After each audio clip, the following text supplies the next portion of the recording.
So it's not just about identifying an event, it's about timing it right. And again, it's very, very hard to do.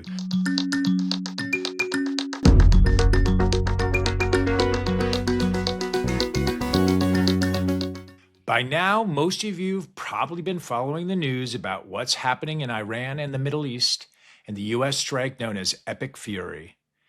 We're here with our Chief Investment Officer and our Chief Investment Strategist at Edelman Financial Engines to outline what's happened, what's happening, and to talk about how you might think about your financial life and your portfolio. Hello, and welcome to a special edition and episode of Money on Your Mind from Edelman Financial Engines. I'm Michael Liersch, a behavioral scientist, financial planner, and your Chief Planning Officer at Edelman Financial Engines. Thanks for joining us for a special conversation about how people are feeling about money, what they're wrestling with, and how financial planning can help you straighten things out. For this episode, we have two guests, Neil Gilfedder, our Chief Investment Officer, and a recent guest on the podcast, Katie Klingensmith, our Chief Investment Strategist.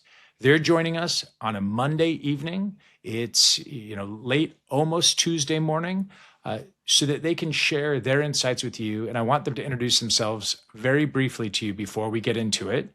But I want you to know that Neil, our Chief Investment Officer, he has a master's in economics from Stanford. He is a CFA and is very passionate about investing, about portfolios. Neil, can you share a little bit about your passion and why this conversation matters to you? Yeah, my passion is really applying investment techniques to help people achieve their financial goals. At Edelman Financial Engines, we manage over $300 billion in people's retirement savings. And my passion is really to make sure that we do the best to help their people's money work for them. Well, I really appreciate, Neil, you joining this conversation then. And Katie, our listeners got to meet you an episode or so ago. Can you share a little bit about your passions as well? And if they're interested in your credentials, they can go watch that episode. But you've had experiences at the Fed and in other areas of financial services. But tell our listeners, remind them a little bit about your passions here too. It's a little bit of a secret passion that comes out in a conversation like this. I did study policy before I entered financial markets. I have a master's from the Kennedy School. I'm from Harvard, and I worked at the Federal Reserve in the international part of the U.S. Treasury before I moved over to work in wealth management and research. So I'm intensely interested in how events in geopolitics and the world matter and how they ultimately influence our investments and people who invest. So you heard it here. We have a really esteemed panel and people who are extremely interested in you, your financial outcomes, and have really amazing experiences and credentials. So we're going to get right into it. But I want to remind you again, if you're watching this podcast on YouTube, you may notice that I'm not in my usual setup. Sometimes on Spotify, you can see the video too. And that's because I'm traveling. I'm in Boston currently. And we're filming this episode a bit off schedule because we felt it was important to talk about the events that progressed over the weekend and into this week. And I wanted to make sure that you knew that before we got into it. So, Katie, let's start with you. You were just on the podcast last week, and I want to make sure that you have the chance to talk to this weekend's events, maybe give us a little context about what you feel went on and how that should or could inform some of our thinking right now. It still came as a bit of a shock that on February 28th, on Saturday, the U.S. and Israel launched a joint attack in Iran, focused on taking out military and leadership in that country. And they succeeded. The Ayatollah Ali Khamenei was confirmed dead later on Saturday, and there's been quite a bit of destruction in Iran. What I think is really important right now is to emphasize the unknown. Iran retaliated attacking U.S. interests across the Middle East, And we have that ongoing. Just a couple of hours ago, and we're currently at almost midnight Eastern time on Monday, we learned that a drone did successfully blow up part of the U.S. Embassy in Saudi Arabia. I know we'll talk about this later, but I will note that one of the really important characteristics right now is that Iran is an important producer of oil, about 5% of the world's oil supply. And even more importantly, they control a great deal of the flow of oil around the world. The Straits of Hormuz are controlled by Iran, and that's 20% of the global oil supply. Thank you for that, Katie. So it sounds like while there's a lot of uncertainty about how the conflict's going to unfold, energy prices, oil prices are on the rise. That seems to be something that will likely continue. So Neil, let's turn it to you and get your point of view. So Katie commented a little bit on the reactions and the, let's call it, implications of Epic Fury. Can you tell us a little bit, while I know we can't make predictions, can you tell us a little bit about the market reactions on Monday, so today, and ultimately what the response maybe implies might happen tomorrow or Tuesday? Certainly. So as everyone said, we're recording late Monday night. So what I want to do first is talk about what happened Monday. And what we saw were the predictable direct effects of what happened. So we've mentioned an oil price rise. So oil prices were up about 7% today. So that's a predictable effect. If you look then at other sectors that you think might be affected, they were. So defense and aerospace were up about 2.8%. So those are potential beneficiaries of a time of war.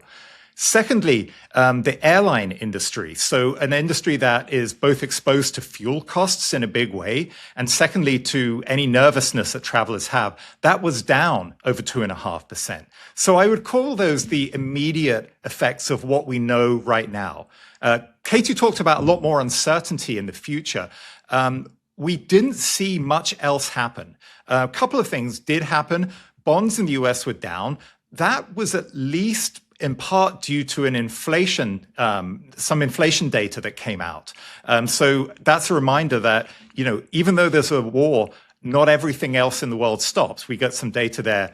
But US stocks themselves were really very little changed by the end of the day. What's your perspective on this leading to things like a pullback in the markets that's relatively prolonged, or some type of domino effect that sets off a lot of other characteristics that would put us into something like a recession? What's your perspective there? I think making predictions about that is actually really hard. You can read reports in the media about certain scenarios possibly playing out. Now, whether those cause potential recessions in the US, unclear.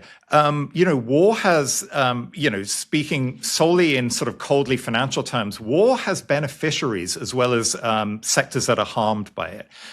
So the interplay of those, I think, is a fairly unpredictable mix. So with that in mind, let's think of two states of the world for our listeners. So we have a wide variety of listeners, some who are very well diversified in their portfolio. And maybe one of you can talk a little bit about that. Neil, maybe I'll start with you. And some are more concentrated. So they may be in a single position or just in a few positions, so maybe a single stock or some bonds. And can you help, Neil, maybe those in two types of investors think of how they're positioned currently and if they need to do something differently going forward? Absolutely. So the first thing I'd note is diversification, which we in common with many others think is a good way to manage a portfolio. Diversification doesn't guarantee your portfolio won't go down. However, it does mean that it's less likely that your portfolio will see a very bad outcome.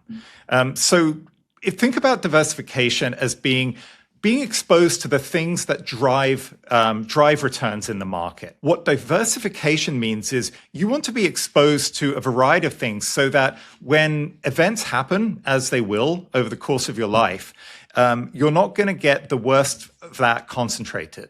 Diversification means you're not going to end up in either of those situations. It's going to smooth the journey of your portfolio over time.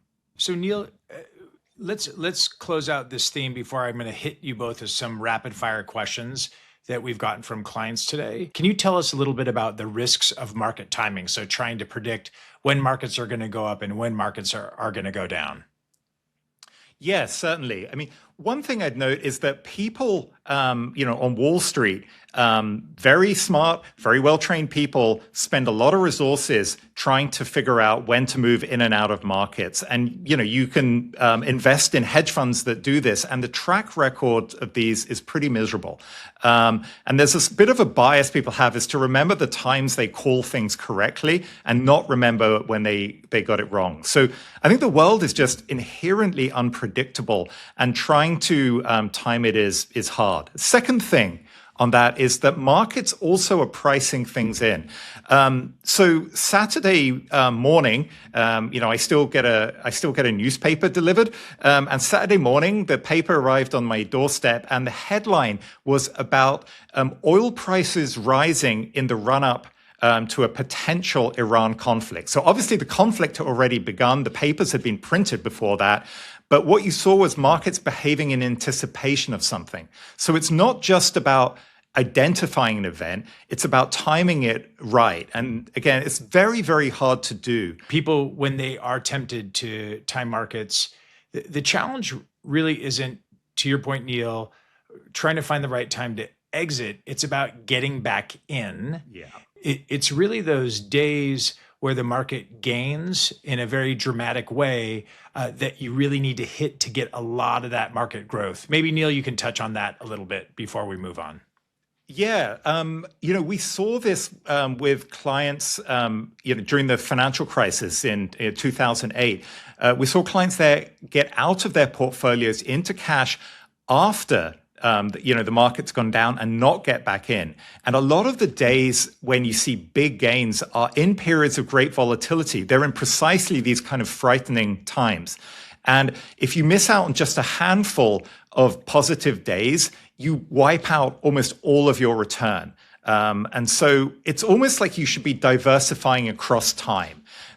You can't tell, it's hard to predict which companies are going to do well. It's also very hard to predict what days are going to do well. And staying in the market is, a lot better strategy than trying to guess two things: when to get out of the market and when to get back in. Very, very helpful. So let's go to some rapid fire questions here. So Neil, I'm going to point this one to you. Yep. Clients asked about, this idea of making a big purchase and they needed some cash. What should I do now? What would you tell listeners to think about when they think about this idea of needing to make a big purchase, needing some cash, what to do now? If you're thinking about a big purchase coming up, it's not a bad idea to consider taking that money now. So the markets have not yet moved very much. If you put that money in, what that allows you to do is add predictability to your financial life in a period of uncertainty. So you've got that money there. In a way, you don't have to worry about markets as much for your immediate needs. So I think it has a benefit both in that you'll have the money, but also in giving you a sense of security for a period of time that you're not going to have to worry about the market, big fluctuations affecting your ability to meet payments. Katie, the next one is for you. So we got questions about being retired or just about to retire. So this idea of being in that retirement transition or almost entering it, how should people or our listeners think about this moment of, uncertainty, Iran, Middle East, US, epic fury, and this idea of transitioning into retirement? Anything to think about differently for our listeners? Yeah, absolutely. And it comes down to psychology more than anything, but also what Neil just mentioned about cash. There are 2 points. The first one is if you are entering retirement or early into retirement and you are experiencing this period of stress and wondering if markets might go down, it can make sense to make sure that your cash bucket is sufficient. And if there is a need, again, practical or psychological, as you make that life transition, to have a little more cash, that's fine. But the second point is when you retire, you still need your portfolio to work for you for a long time. It's not like you suddenly want to put it in cash and just spend it down. You need to find the opportunities and take the risks as appropriate to make sure that that money is working for you for what hopefully is many decades. So really, there are no investment changes that should happen. And I could add one thing to that is every day is a good day to make sure you're diversified, right? Check you are. So let's leave our listeners with one action they should take now. Neil, you kind of just did it, so maybe you could repeat what you just said or identify something new. And then Katie, I'll turn it to you to give your perspective, and then we'll close it out. Yeah. Just to repeat, look at your portfolio, make sure it's well diversified, exposed to lots of different asset classes, and focus really on what you can control. That is something that you can do to set yourself up for turbulent markets. How about you, Katie? I think that's exactly right. We want to position ourselves such that we don't fall prey to overreacting to the headlines. There are some important changes going on right now. We are certainly following everything very closely, but because it's so difficult to predict exactly what will happen in this conflict, it's important for us to go back and really reaffirm the strategy that we have in place for those long-term goals, which is about staying invested in a well-diversified portfolio. So that leaves me with maybe one action that I'll highlight. And I don't usually give an action, but I think this one might be important because Neil and Katie, it kind of brings together what you highlighted, which is, and I love this at Edelman Financial Engines because I've heard a lot of our planners and clients talk about this topic, that money isn't blue or red, it's green. And so if we focus on the money, the financial facts, that really helps provide that North Star around, what you highlighted, what is the factual dynamics of my portfolio? Am I well diversified? Have I raised the near-term cash I need to feel confident in my investment plan? And Katie, to your point, stay focused on what matters most, which is my financial life, not necessarily all the noise out there, the things that are out of my control, following the market news, but instead, really thinking about my own financial life and how I position myself for success. So Katie, Neil, does that sound about right to you? Spot on. I think that's right, Michael. Thank you, Katie. Thank you, Neil, for all of your advice, your guidance during this challenging time. I just wanted to thank our listeners for joining us. We're going to continue to come back to you with important information and content, some of these special episodes throughout this uncertain journey and these challenges. And what I want you to know is that we're here for you. So that's everything we have for this episode. This has been Money on Your Mind. A big thanks again to our special guests, Neil and Katie, for joining me. And we'll be back next Wednesday with a new episode. Subscribe to the show on Spotify, Apple Podcasts, or YouTube so you don't miss it. I'm Michael Liersch from Edelman Financial Engines. Talk to you next time.